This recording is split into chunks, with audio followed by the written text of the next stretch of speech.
I'm Ross Eckstein with Syngenta. I'm the territory manager for Texas, Oklahoma, Arkansas, Louisiana. Fire ants, invasive species, brought to the U.S. in the late 30s, and they are notorious stingers. We classify them as super colony ants because the colonies that they have, can have hundreds of thousands of ants. And if you don't see the mound and you're standing in your yard, you're going to get stung. You can't enjoy the outside, you can't enjoy your backyard, you can't enjoy your front yard, and then of course the sports field aspect of it. They are a major problem.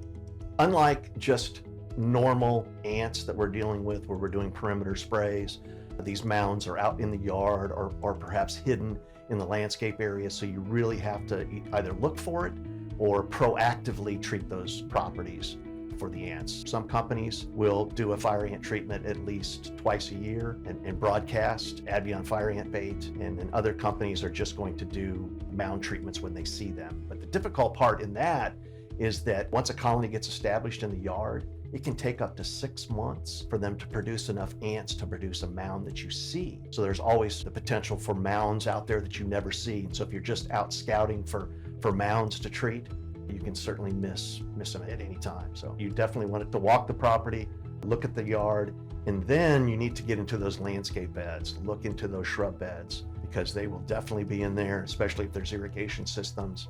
And so when we talk about treatments, doing broadcast, we talk about making a couple passes in the front yard, the backyard, and if there's a lot of landscape, make sure you're getting bait into those landscape areas as well. From a timing aspect, especially if you're going to use the Advion fire ant bait, we want to look at when temperatures start to warm up. For instance, in my areas of Texas, April would be some of the earliest times, but I've had people treat earlier when the weather warms up and you start to see some activity.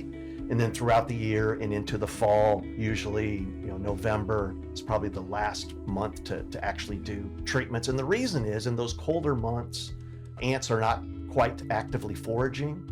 And so that's what you need when you're using a bait. You need those ants out looking for food, picking up that bait and taking it back into the colony and processing it so that it controls the queen. Because that's the whole key, is that we want to control the queen so the colony will definitely die at that point. So with all the fire ant baits, we're talking about 1.5 pounds per acre. So very little product. If you're doing mound treatments, it's a couple of tablespoons. Our product comes in a 2-pound shaker bottle, so you can open the lid and there's holes and you shake it around the mound. One of the keys though is not to disturb the mound, not to put the bait directly on top of the mound, because that's not where the ants are foraging, and they can forage up to 30 feet away from the mound itself. So just making sure that you get some bait around the outside of that mound will be a key to make sure that the ants are picking it up. Advion sort of changed the way the industry looked at treating fire ants. In the past, you were always using some sort of a contact, whether it's a granular or a spray, cover the entire property. Advion comes along, and we discovered that within 24 hours, up to 72 hours, you could get complete colony control. The ants would pick up the bait, they take it into the colony. It's the 3rd or 4th instar larva that processes it into a liquid that then gets shared. The queen gets treated.